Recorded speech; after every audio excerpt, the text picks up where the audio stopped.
Hey, good morning. We are live from New Delhi. You're watching DD India News Hour, India's voice to the world. I'm Abhishek Mahajan. Coming up in the next hour.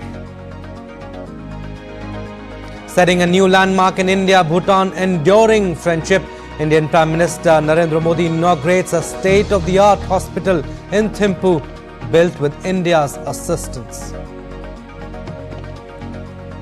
In a deadly attack in Moscow, more than 60 people killed and over 100 wounded after a gunman attacked a packed concert venue. Islamic State, a terrorist group, claims the responsibility.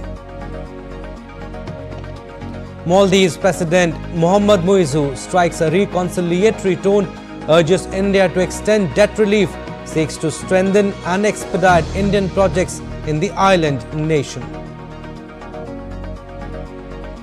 U.S. Secretary of State Antony Blinken says Rafah offensive risk further isolating Israel around the world. Netanyahu rebuffs U.S. plea to halt Rafah offensive. And Princess of Wales Kate Middleton reveals cancer diagnosis in a heartwarming video message, says she is undergoing treatment after surgery.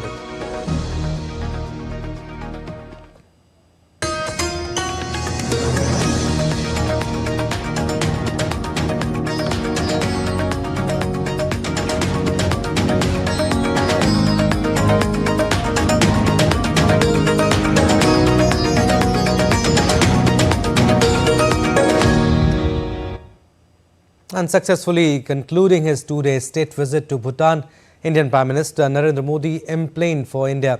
A special visit ends with yet another special gesture. His Majesty, the King of Bhutan, Jigme Khesar Namgyal Wangchuk, as well as PM Shering Topke, both came to see of PM Modi at the airport.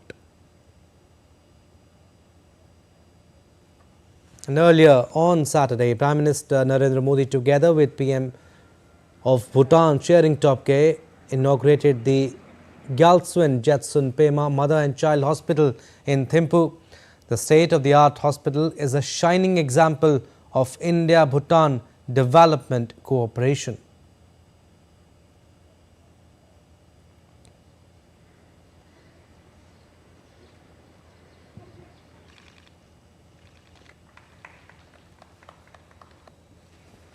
We had reached the first phase, so we have fully completed. And during his two-day visit, a new landmark in India-Bhutan enduring friendship has been set up. On his arrival on Friday, Prime Minister was welcomed with traditional chip drill procession and presented with the Guard of Honor by the Royal Bodyguards, Royal Bhutan Army and Royal Bhutan Police.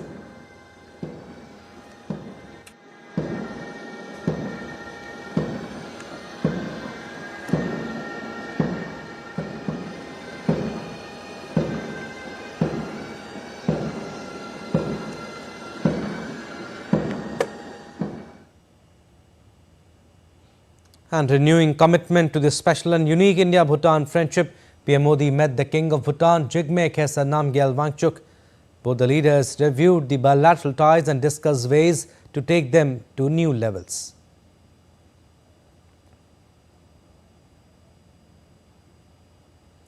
On Friday, the King of Bhutan conferred the Order of the Druk Gyalpo on Prime Minister Narendra Modi, who became the first foreign head of government to receive Bhutan's highest civilian honor.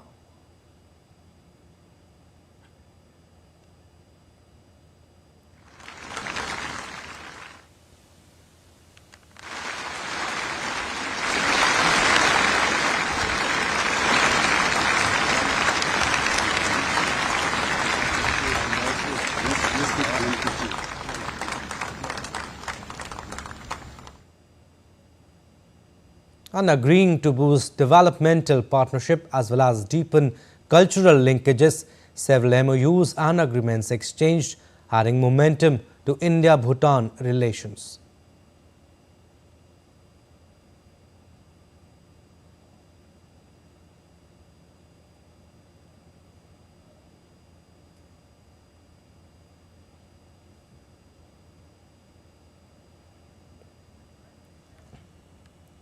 And on a two-day visit to the Himalayan kingdom, Prime Minister Narendra Modi announced further support of 10,000 crore rupees or 1.25 billion US dollars to the neighbouring country's 13th development plan.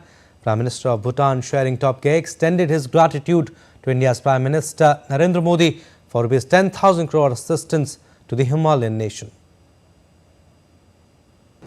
Bhutan was honoured to receive Prime Minister Narendra Modi ji on a two-day state visit to Bhutan. The two-day state visit couldn't have gone any better.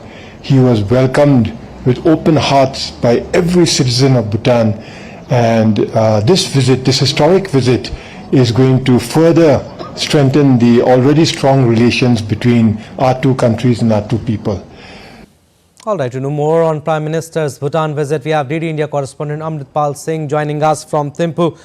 Amritpal, PM departs for Delhi now after a successful two-day visit.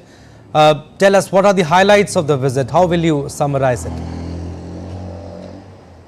Well, the highlights of the visit were, of course, yesterday the award that was conferred upon Prime Minister Modi, Bhutan's highest civilian decoration, and he becomes now the first foreigner to receive this award. He's the fourth person to receive the award. Earlier the award was given to the Queen Grandmother, one to the previous Chief Abbot and the present Chief Abbot. So in that sense, he's the first foreigner, the first foreign head of government to receive this award, and it's a very big recognition in Bhutan to give that award to anyone. Now, and there was a huge ceremony, and in his acceptance speech, the Prime Minister said that this is not just an award for me, it's not just an honor for me, it's not just a recognition for me, but it's a recognition and honor for 140 crore Indians that I stand here in Thimphu and represent today when the King, conferred upon the award to him. Now, clearly, he spoke about the developmental partnership in various sectors, cutting across sectors from space to digital economy to infrastructure to hydroelectric power generation to pharmaceuticals to the healthcare sector, the hospital that he inaugurated today, the Mother and Child Hospital, 150-bed state-of-the-art hospital. So, for the 13th five-year plan, he announced 10,000 crore rupees developmental grant assistance. So I think these were what made this visit very significant. Right, Amritpal, also, what kind of bond does India and Bhutan share, and what will this visit of Prime Minister Narendra Modi do? And also tell us why India's ties with Bhutan matter. It's one of our closest neighbors. We have cultural, civilizational, historical connect with them. You have a visa-free regime. People just walk across the border on both sides as we cross states in India. You wouldn't know when you cross Delhi into Haryana or Uttar Pradesh. It's just the same way. So people have civilizational ties, cultural ties. Buddhism is an important connect. When we talk about people-to-people relations. Government to government, of course, I spoke about how the developmental cooperation across various sectors exists. India had, given a grant assistance of 5,000 crore rupees for the 12th five-year plan. Now it's been doubled to 10,000 crores. You put a satellite together, payloads together, the Bharat-Bhutan satellite, their scientists work in ISRO. Their army gets trained at our various academies, right from the starting academy like the National Defense Academy or the IMA, right up to the NDC or the National Defense College, where generally generals are trained. So you have a very, very close cooperation, and you have a very unique partnership which is based on the goodwill and trust between the two countries. It is unlike your relations with the other neighbors, where you have to weigh in other factors of geopolitics. Let me just say it aloud. Say with China, you will factor in other factors of geopolitics. But with Bhutan, they are your friends. They know we are their friends. They know they're not scared of us, that here is a big state that could gobble them up. They don't come from any kind of apprehension. So it's a very open relationship which is based on goodwill and a friendship that both sides cherish and value. Abhishek? Amritpal, I don't know if you noticed that yesterday there was a huge applause during PM's speech, even though he was speaking in Hindi. Does it tell us about the closeness of the relationship between the two countries?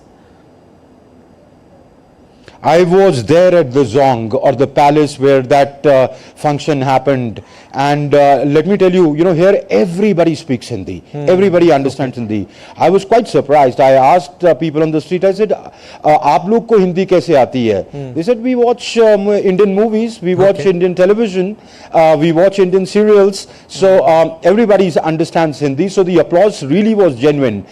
Secondly, the Prime Minister, when he was speaking there, he had a certain sense of genuine emotion that he was conveying. He said, when COVID happened, we gave you vaccines, not under vaccine Maitri. You were the first ones to receive 500,000, not because, we wanted to generally be seen as a bigger country, helping out a smaller country. He said, no, we consider you as a part of our family. So as we saved our people, we thought about your people as well. So I think that touched a very close, was touched a nerve with people here.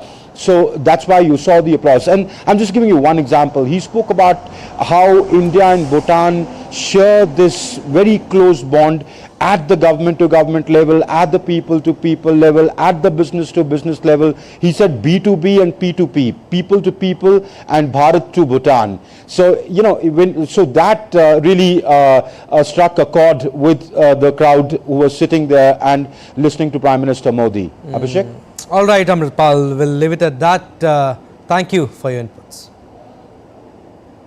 Moving on to our next story now. Maldives President Mohammad Muizzu acknowledged India's significant role in providing aid to the Maldives and said India has implemented the greatest number of projects. In an interview with local media in Maldives, Muizzu said, and I quote him, "I also conveyed to Prime Minister Modi during our meeting that I did not intend to halt any ongoing projects. Instead, I expressed my desire to strengthen and expedite them. The conditions we have inherited are such that there are very large loans taken from India. Hence, we are holding discussions to explore leniencies in the repayment structure of these loans. Instead of halting any ongoing projects, to proceed with them at speed. So, I see no reason for any adverse effects."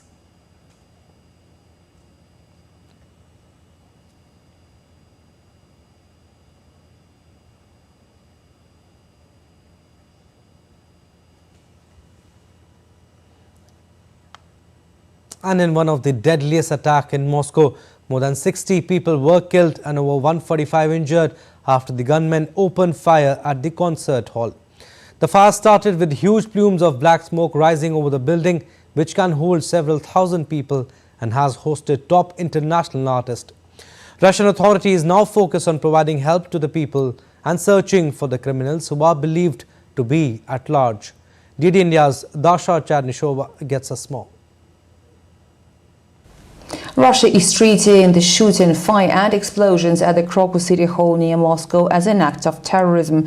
Witnesses say at least 3 men dressed in camouflage started shooting at people during the performance of the band Picnic, then threw a grenade. The fire engulfed the entire concert hall and the territories nearby, 14,000 square meters. Authorities involved aviation to extinguish the fire and to transport the wounded to the Moscow hospitals. Children were among those injured.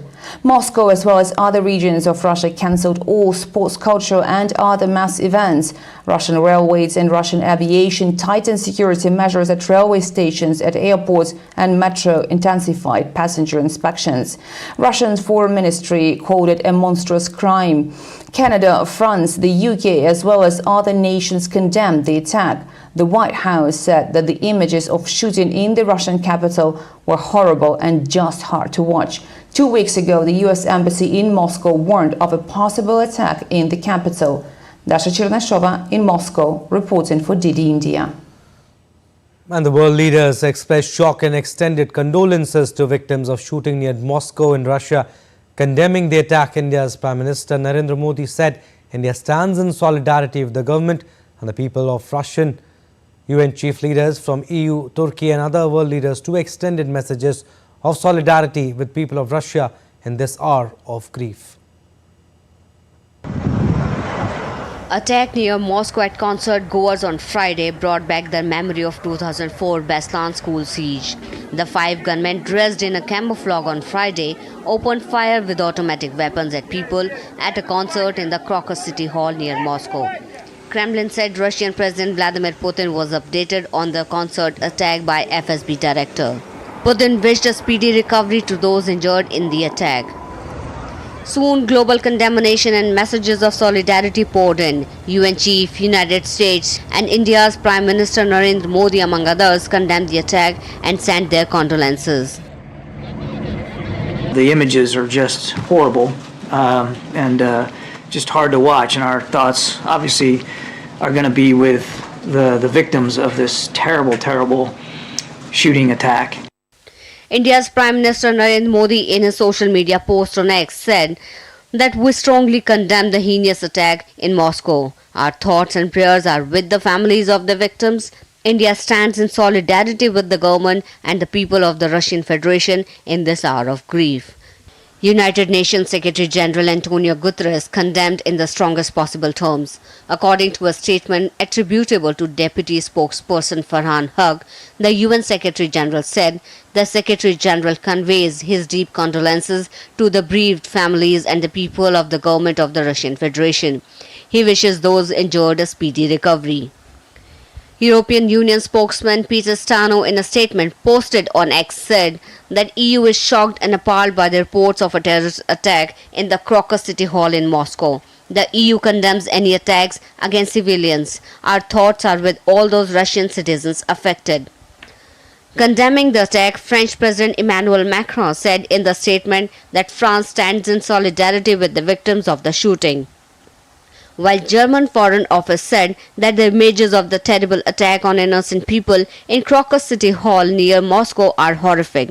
The background must be investigated quickly. Our deepest condolences with the families of the victims. Following the attack, all entertainment and mass events were cancelled in Russia. A billboard near concert hall read a message, "We grieve." Following the attack, firefighters had to battle a massive blaze as flames leaped into the sky and plumes of black smoke rose above the venue. The emergency services evacuated hundreds of people while parts of the venue's roof collapsed. Islamic State has claimed the responsibility for the attack. Bureau Report, DD India. All right, we'll slip into a very short break, but still to come on this edition of DD India News Hour. UN Security Council's vote on new Gaza ceasefire text postponed to Monday. Presidential primary season continues in the United States, with both Louisiana and Missouri holding nominating contest Saturday. And Chilean scientists discovered a rare species of sea lilies in the Antarctic.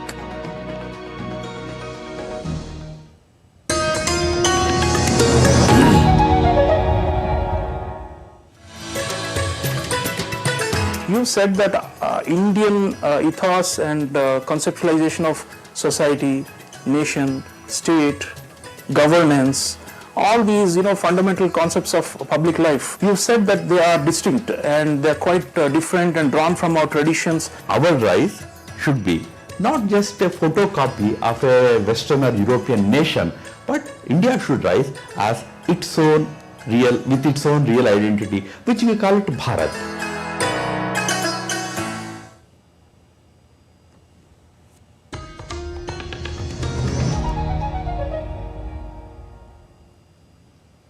Welcome back. You're watching DD India News Hour. I'm Abhishek Mahajan. Russia hit Ukraine's largest dam, the Dnipro HES in southern Zaporizhia region on Friday. An official said that the dam was attacked 8 times during its massive overnight attack. An eyewitness captured the moment of one of the missiles hitting the dam. Kiev said Russia staged its largest airstrike on Ukrainian energy infrastructure, hitting a vast dam. killing at least 5 people and leaving more than 1 million others without electricity. Ukraine said its energy system had received emergency power supplies from neighboring Poland, Romania and Slovakia as 7 of its regions faced blackouts. And the White House said it did not encourage or enable Ukraine to strike inside Russia. I'm not going to speak to the specifics in that press reporting. The only thing I would tell you is what I've said before. We do not encourage or enable the Ukrainian military to conduct strikes inside Russia. We do not encourage or enable Ukraine to strike inside Russia. And Ukrainian President Volodymyr Zelensky said that only a lack of air defenses was preventing Ukraine from stopping Russian attacks, and more political will from Kiev's allies was needed on Friday. Звичайно, ключове питання – це ППО. Certainly, the key issue is air defense systems. Physical protection of objects and recovery after strikes depend on the people here in Ukraine. But real and comprehensive protection against Russian missiles and Shahid drones is only possible with sufficient political will from our partners. All partners know what is needed and who can make truly life-saving decisions. Наша комунікація щодо цього. Кожен день. And the UN Security Council vote on a new draft resolution that seeks an immediate ceasefire in Gaza has now been postponed for Monday. The vote will come after the United States put forward a text on the need for a ceasefire that was vetoed by Russia and China and opposed by Arab states on Friday. The draft resolution demands an immediate ceasefire for the ongoing Muslim holy month of Ramadan that leads to a permanent sustainable ceasefire respected by all sides. It also demands both the immediate and unconditional release of hostages seized in October 7 attack by Hamas and humanitarian access in Gaza. And US Secretary of State Antony Blinken said on Friday that an offensive on the southern Gaza city of Rafah would risk further isolating Israel and damage its long-term security. Speaking to media, Blinken said he had candid conversation with Israeli officials, including Prime Minister Benjamin Netanyahu, on various issues, including planned Rafah offensive. A major military ground operation in Rafah is not the way to do it. It risks killing more civilians. It risks wreaking greater havoc with the provision of humanitarian assistance. It risks further isolating Israel around the world and jeopardizing its long-term security and standing. So we're looking forward to having Israeli officials in Washington next week to talk about a different way of achieving these objectives that we share, of defeating Hamas and ensuring Israel's long-term security. And US Secretary of State Antony Blinken met with Israeli Prime Minister Benjamin Netanyahu in Tel Aviv on Friday. This was Blinken's 6th visit to the West Asia since the conflict began on October 7th last year. Later, in a video released by the government press office, Netanyahu said he thanked Blinken for the US standing with Israel against Hamas. Netanyahu, however, said Israel will carry out a ground offensive in Gaza's Rafah with or without US support in order to defeat Hamas. We recognize the need to evacuate the civilian population from war zones and, of course, to take care of the humanitarian needs. We are working for this. But I also said that we have no way to defeat Hamas without entering Rafah and eliminating the rest of the Hamas battalion there. And I told him that I hope we will do it with the support of the United States. But if we have to, we will do it alone. Israel's military said it had opened a new entry point for aid to enter Gaza and was allowing unlimited supplies into the enclave.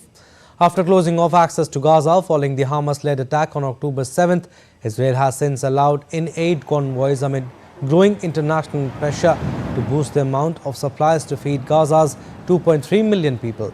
A convoy of 7 trucks entered through Gate 96 on March 21st, which Israel said was the 3rd time the route was used.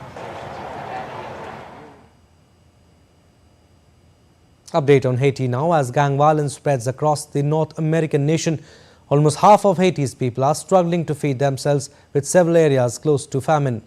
According to the international organizations, inflation and poor harvest have also helped push Haiti to its worst levels of food insecurity on record.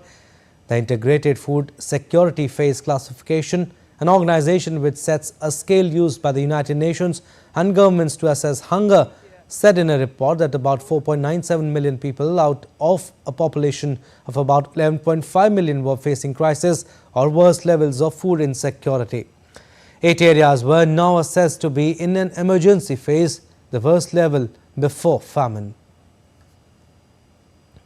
And White House spokesman John Kirby said that the Biden administration hopes to see movement in coming days on selection of individuals to govern in Haiti.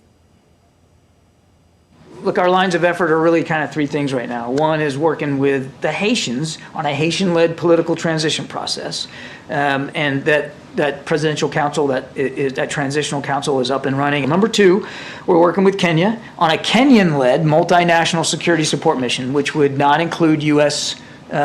Troops on the ground as part of that mission. And then thirdly, and this is clearly we're doing what we can to help those Americans who want to leave Haiti get out safely. And more U.S. states are holding primary elections this weekend, including Louisiana and Missouri. Presumptive Republican candidate Donald Trump and Democrat current President Joe Biden don't have serious challenges left, but these elections are a chance to see how strongly voters in those states support them. DD India's Caroline Malone reports. Louisiana is a strongly Republican and Donald Trump supporting state. Their governor, Jeff Landry, is among them. Well, Trump won the state in the last presidential election in 2016 and 2020 with 58% of votes. He's likely to clinch Saturday's primary for the Republican Party with ease. Well, for the Democratic primary, there are options other than the current president, Joe Biden, which means they may take some votes away from him, including Marianne Williamson. Well, there are nearly 3 million registered voters in Louisiana, with just over a third of those turning up to vote in previous elections. Voting is open until 8 p.m. local time, with results due shortly afterwards. Well, on Saturday, there was also a Democratic primary in Missouri. Republicans already held their caucus there and chose Trump. For Democrats, there's also an uncommitted option on the ballot, so rather than choosing Biden as a sort of protest vote against his policy on Israel and concern over the humanitarian crisis in Gaza. And any kind of vote in that direction could signal how big a problem it continues to be for his campaign.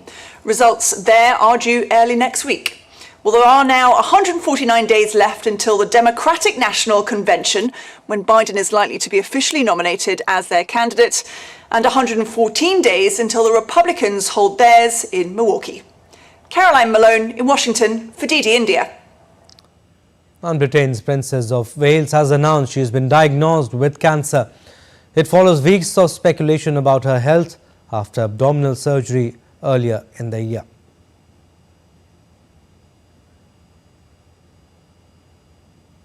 Now let's take a look at other stories making news around the world. 2 people, including a young boy, were killed and dozens of others were injured in a Texas highway crash on Friday when a cement truck veered head-on into a school bus carrying more than 40 children on a field trip. Investigators were seeking to determine what led the cement truck to swerve into the path of the oncoming school bus.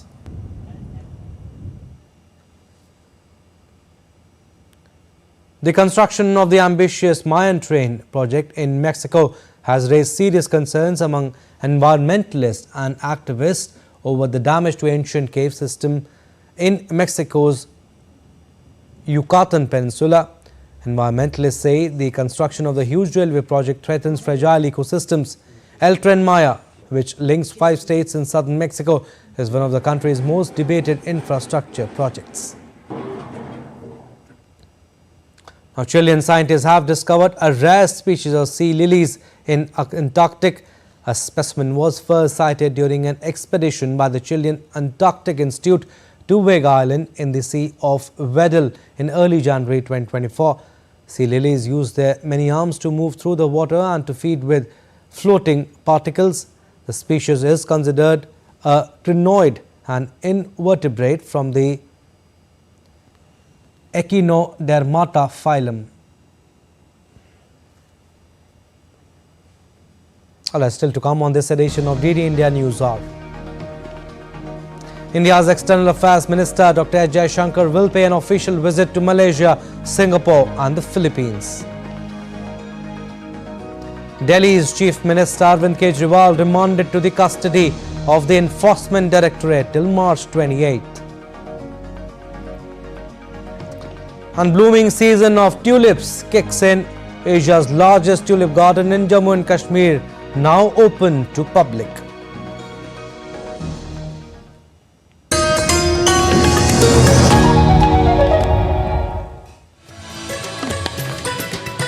You said that Indian ethos and conceptualization of society, nation, state, governance, all these fundamental concepts of public life, you said that they are distinct and they are quite different and drawn from our traditions. Our rise should be not just a photocopy of a Western or European nation, but India should rise as its own with its own real identity, which we call it Bharat.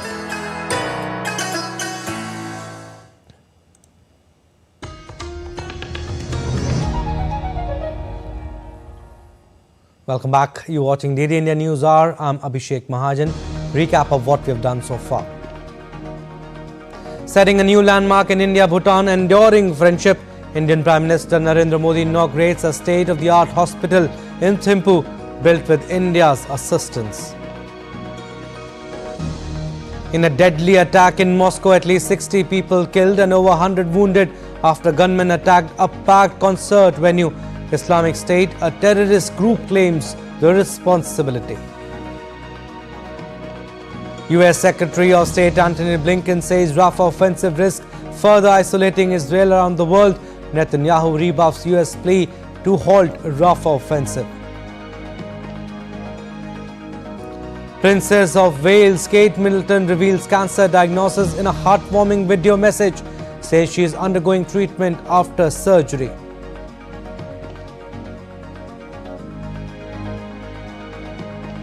India's External Affairs Minister Dr. S. Jaishankar will undertake an official visit to Malaysia, Singapore and the Philippines from March 23rd to March 27th at the invitation of his counterparts. The three-nation visit of Dr. Jaishankar will focus on enhancing bilateral relations and would provide an opportunity for engagement on regional issues of mutual concern. Dr. Jaishankar last visited Singapore in October 2023 and during his visit had held several bilateral engagements with the leaders of the island nation and senior ministers of the cabinet. In June 2023, Philippines Foreign Affairs Secretary Enrique Manalo visited India, during which he and Dr. Jaishankar co-chaired the 5th India-Philippines Joint Commission on Bilateral Cooperation in the national capital. In December 2023, Minister of State for External Affairs and Education Rajkumar Ranjan Singh visited Malaysia and played a pivotal role in reinforcing the bilateral cooperation established under the India-Malaysia Enhanced Strategic Partnership. And in a symbolic gesture of solidarity and appreciation for the brave soldiers serving at one of the world's most challenging terrains, Indian Defence Minister Rajnath Singh will be travelling to Siachen Glacier and take part in the holy celebration at the location. Siachen Glacier, often referred to as the highest battlefield in the world, is not only a strategic military outpost but also a testament to the resilience and sacrifice of Indian Armed Forces personnel stationed there.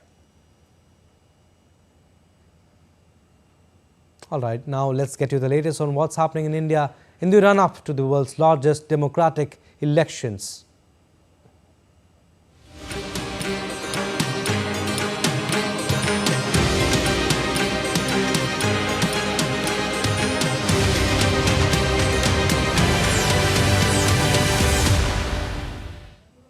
And Bharatiya Janata Party on Friday released the 4th list of its candidates for the upcoming general elections, focusing on Puducherry and Tamil Nadu seats. The 15-member list featured P. Karthiyeni from Chidambaram constituency in Tamil Nadu. Actor and politician Radhika Sarath Kumar will contest from Virudnagar in Tamil Nadu. BJP has also fielded A. Namah Sivayam from Puducherry and Rama Srinivasan from Madurai, among others. The opposition Congress party held its meet on Friday and finalized its candidates for Uttar Pradesh, Madhya Pradesh and the Union Territory of Jammu and Kashmir. Party President Mallikarjun Kharge and other members including Rahul Gandhi and K.C. Venugopal attended the meeting.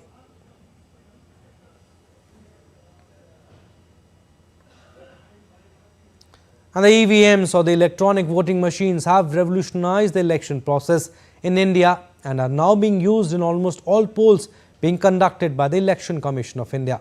Now here is a report on the unique story of the EVMs.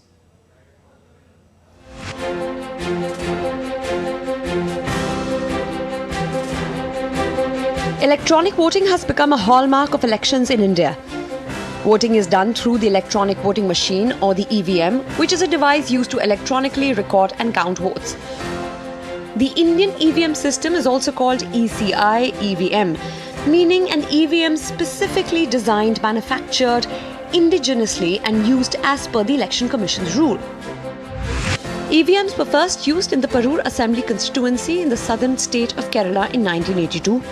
They were used in all 543 lower house constituencies during the 2004 general elections. An EVM consists of the ballot unit and control unit. To make the system more transparent, the voter verifiable paper audit trail, or VVPAT, was introduced. It was used across all the constituencies during the 2019 general elections. So how does an EVM VVPAT work? People cast their vote by pressing the button on the ballot unit next to the name and symbol of the candidate of their choice. A paper slip showing the details of the candidates is generated and is visible for about 7 seconds through the transparent window of VVPAT. The ECI EVM can record a maximum of 2,000 votes. To better understand EVM's efficiency, it is important to look at how they fare in comparison to paper ballots, which were earlier used in general elections. Since voting is done by pressing a button, there is no invalid vote, unlike the paper ballot system, in which votes may become invalid due to improper marking. An EVM can record up to 4 votes per minute, giving security forces ample time to respond to any booth capturing attempt. In the paper ballot system, there have been incidents of ballot boxes being stuffed with fraudulent votes. Counting of votes recorded in EVMs usually takes less than a day, while in paper ballot systems, manual counting can last for weeks. The use of EVMs reflects the evolution of the Indian electoral process with changing times and technology. And Delhi Chief Minister Arvind Kejriwal was on Friday remanded to the custody of the Enforcement Directorate till March 28 following his arrest the previous day in alleged Delhi excise policy scam. Kejriwal was produced in the Rouse Avenue Court in Delhi on Friday, where probe agency Enforcement Directorate requested for a 10-day custody. Additional Solicitor General S.V. Raju, appearing for the Enforcement Directorate, said that the Chief Minister is the main conspirator of the excise scam. The ED claims that AAP leaders received kickbacks worth 100 crore in the excise policy. It caused huge losses to the state exchequer. Kejriwal's name has also been mentioned multiple times in the charge sheets filed by the ED. The agency has alleged that the accused were in touch with Kejriwal for formulating the excise policy. Earlier in the day on Friday, Kejriwal chose to withdraw from the Supreme Court a petition that challenged his arrest and sought an interim bail. Now, Indian naval ship Kolkata arrived in Mumbai with 35 Somali pirates on board. The pirates were handed over to the Yellow Gate police. The pirates were captured by the Indian forces, who freed a hijacked bulk carrier and rescued several hostages. Indian Navy intercepted vessel MV Ruin, confirming armed pirate activity using a drone. INS Kolkata disabled the vessel after hostile actions by the pirates. Indian Air Force arrived to aid in the confrontation, allowing marine access to ruined vessel, leading to the surrender of all 35 Somali pirates.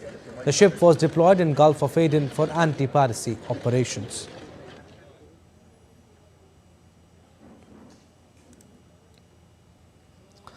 As the blooming season of tulips arrive, Asia's largest tulip garden, situated in India's northern state of Jammu and Kashmir, is opening its gate for the general public today. This gorgeous garden, known as Indira Gandhi Memorial Tulip Garden, is now a well-known landmark in the area. It is nestled between the tranquil waters of Dal Lake and the majestic Zabarwan Hills. Formerly known as Siraj Bagh, the garden is spread over 55 acres of land that will display additional 5 new varieties of tulips to the existing 68 varieties this year.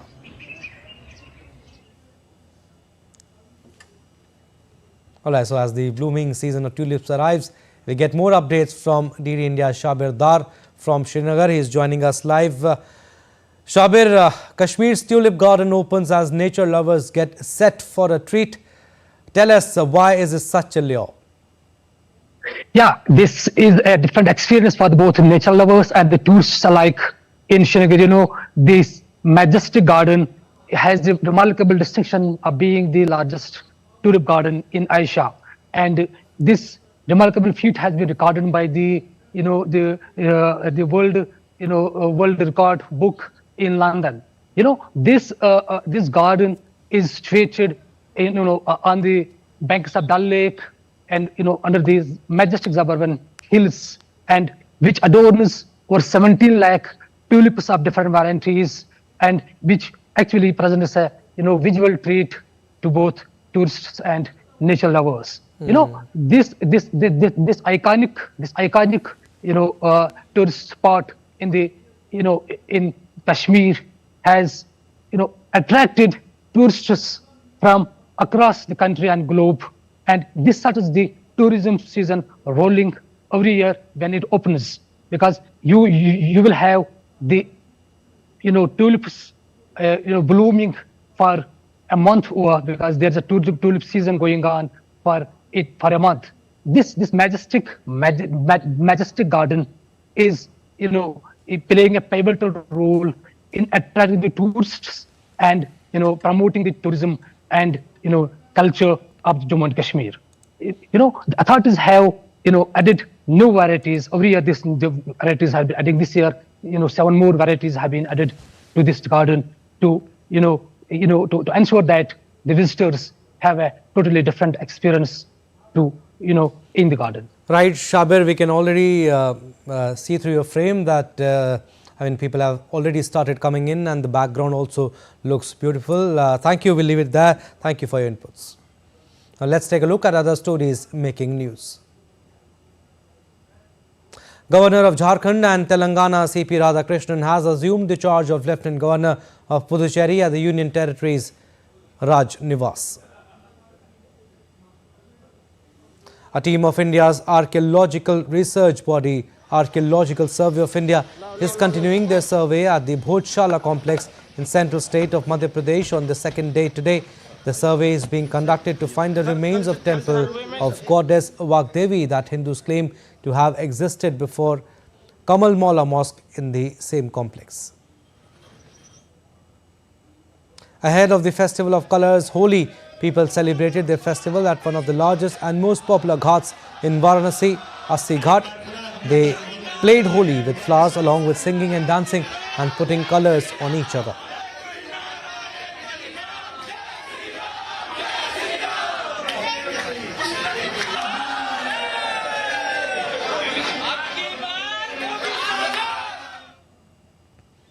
Alright, time now for another short break, but still to come on DD India News Hour. Shareholders approved a merger to list ex-US President Donald Trump's social media venture on the stock market. Kidambi Shrikant storms into Swiss Open semi-finals, register straight game win against Li Chia Hao. And with less than 100 days until the official start of the Euro Cup in Germany, Euro 2024 trophy tour kicks off in Stuttgart.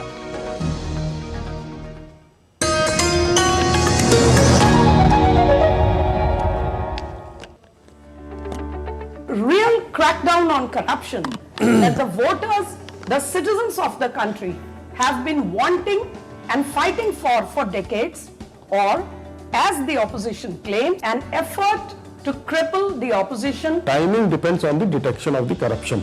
Then the timelines are fixed by the law. I will say the opposition has crippled itself. The manner in which they chose the timeline of response for all these notices that were coming to them. In ED, when you are arrested, you are guilty until proven innocent. Now the twin condition is the court cannot give you bail until you are innocent. But how in the court are you innocent? Because you don't go into the facts of the matter in the bail hearing.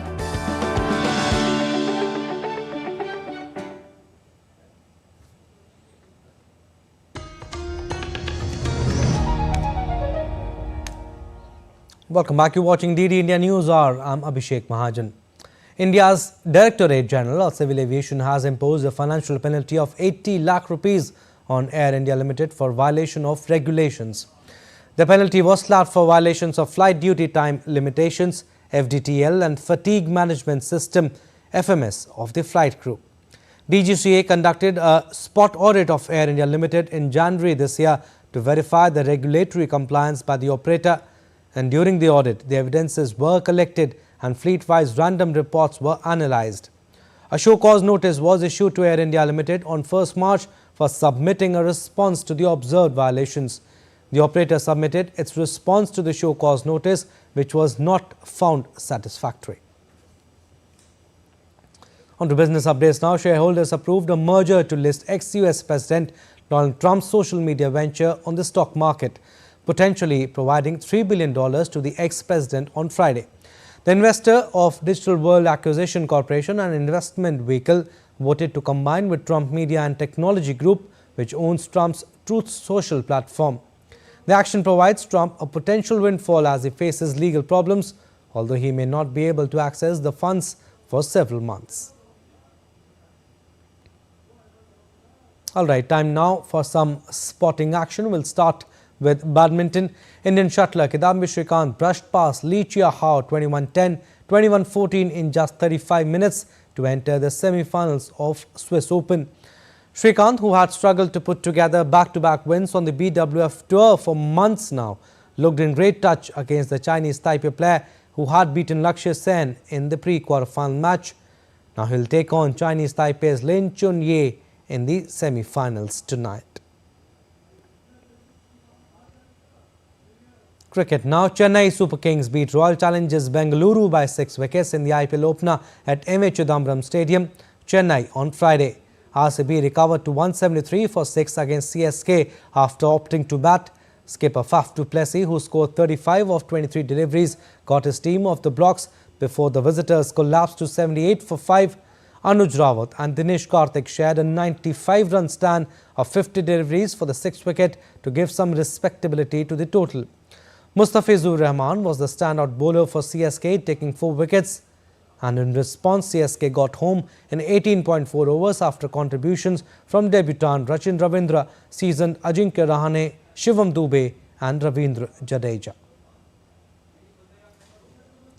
Now talking about today's match, Punjab Kings will take on Delhi Capitals in match 2 of the ongoing IPL 2024 season in Mullampur in Chandigarh. Both the teams will hope to start their campaign with a bang. Last season, the Shikhar Dhawan-led side finished 8th in the points table. Punjab have never clinched the trophy. They have reached final in 2014 edition but lost to Kolkata Knight Riders.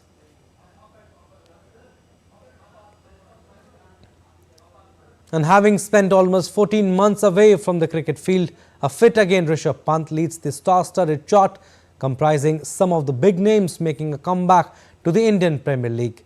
Besides Rishabh Pant, star pace bowlers Jasprit Bumrah, Pat Cummins, Mitchell Starc, along with New Zealand skipper Kane Williamson, hope for a stellar outing in 2024 edition of the IPL. Many biggest names in the cricketing world will be making their comeback to the Indian Premier League after missing off the tournament for various reasons and varying lengths of time. We take a look at all those cricketers. Rishabh Pant, Delhi Capitals. In December 2022, when Pant suffered severe injuries in a horrific car accident, there were doubts about whether he would be able to play cricket again. 14 months later, his return as Capitals of Delhi Capitals is a cause for celebration. But we will have to see how Pant copes with the demands of batting, captaincy and possibly wicket-keeping in a rigorous IPL season after such a long time out of the game. Pant's return will add firepower to the Capitals' batting lineup, especially in the middle and death overs, phases in which they were the slowest scorers last seasons when they finished second from bottom. Jasprit Bumrah, Mumbai Indians. Having missed IPL 2023 because of a back stress injury, Jasprit Bumrah heads into the new season in peak bowling form. He took 19 wickets in 4 tests against England at an average of 16.89. He has not played a T20 since India's tour of Ireland in August 2023. And his last white ball game was the ODI World Cup final on November 19. Mitchell Starc, Kolkata Knight Riders. After missing the last 8 seasons, Stark returns to the IPL as its most expensive player ever. He was bought by KKR for Indian rupees 24.75 crore, approximately USD 2.98 million, after fierce bidding from Mumbai Indians, Delhi Capitals and Gujarat Titans. Stark has played only 2 IPL seasons previously for Royal Challengers Bangalore in 2014 and 2015. And while he had entered the auction in 2018, he was bought by KKR then too, later to withdraw ahead of the season. Pat Cummins, Sunrisers Hyderabad. Australian captain Pat Cummins opted out of IPL 2023, sacrificing his 7.25 crore paycheck with KKR in the process, so that he could focus on international cricket in a busy year. He ended up leading Australia to the World Test Championship title, retained the Ashes in England, and then won the ODI World Cup in India. Kane Williamson, Gujarat Titans. Kane Williamson's first season for Titans lasted barely an hour on the field. In the 2023 season opener against Chennai Super Kings, he leapt at the boundary to attempt a catch, landed awkwardly, busted his anterior cruciate ligament, and only returned to international cricket during the ODI World Cup in October after recovering from knee surgery. Sports Desk, DD India. And in a major setback, Malaysia has rejected an offer to host the 2026 Commonwealth Games due to uncertainty over cost and insufficient funding offered. Malaysia was asked to step in after the Australian state of Victoria withdrew as host, citing ballooning cost, with the Commonwealth Games Federation offering $126 million. Malaysia ruling itself out raises the possibility that the Games may not take place for the first time since being cancelled due to the Second World War. The Games are typically contested by about 70 countries and territories of the former British Empire, and medal tables have in recent editions been dominated by Australia, England, Canada, India, New Zealand and South Africa.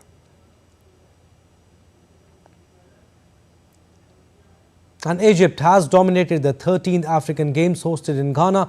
The country has won more than 170 medals to be crowned as the overall champions at the end of the competitions. DD India's correspondent Nabil Ahmed Rufai reports from Accra. The event was hosted in 6 sporting venues in Ghana's capital Accra and Cape Coast in the central region. Thousands of fans attended the various venues to cheer on the athletes. Going into this year's games, Egypt was tipped as the favorites. They are the defending champions from the last games held in Morocco in 2019, where they won a record 260 medals. They were not able to beat this record this time around, but they came up tops at the end of this year's African Games with nearly 200 medals. Nigeria placed second, followed by South Africa in third position. Host nation Ghana placed 6th with nearly 60 medals. Most of the country's medals were won in the arm wrestling competition. The 13th African Games in Ghana have closed with many sports fans celebrating the victory of their countries. The competitions have also shown that Africa can unite through sports. Nabil Ahmed Rufai in Accra, Ghana, reporting for DD India. And with less than 100 days until the official start of the Euro Cup in Germany, tournament director Philipp Lahm kicked off a trophy tour with the Euro 2024 trophy in Stuttgart on Friday. The trophy will visit the 10 German cities hosting matches during the tournament. Lahm said the goal was for people to come together even in these challenging times and celebrate together again. The start of the tour comes a day after a surprise announcement by the German Football Association to end their 77-year-long sponsorship with German sportswear company Adidas and switch to Nike in 2027. And March 23 is being observed as Shaheed Divas or Martyrs' Day in India in remembrance of the 3 brave martyrs of the nation. On Shaheed Divas, Prime Minister Narendra Modi shared a video paying tributes to Bhagat Singh, Shivram Rajguru and Sukhdev Thapar. 12 साल के बच्चे के मन पर इस घटना का गहरा प्रभाव किशोर अवस्था में खेत खलिहान में हंसते कूदते उस बालक को जलियांवाला बाग के नृशंस हत्याकांड ने जीवन की एक नई प्रेरणा दी। 23 मार्च को भगत सिंह जी को उनके साथी सुखदेव और राजगुरु को अंग्रेजों ने फांसी पर लटका दिया और भगत सिंह, सुखदेव, राजगुरु के चेहरे पर मृत्यु का भय नहीं, जीवन के सारे सपने माँ भारती की आज़ादी के लिए समाहित करते हैं। और ये तीनों वीर आज भी हम सबकी प्रेरणा हैं। और पूरी ब्रिटिश सल्तनत इन तीनों युवकों से डरती है। Alright, that's all for this edition of DD India News Hour. But do let us know your thoughts on the news of the day. You can connect with us on Facebook, X, formerly Twitter and Instagram. We'll be back with more news as it breaks here on DD India. I'm Abhishek Mahajan. From all of us here in Delhi, thanks for watching DD India News Hour.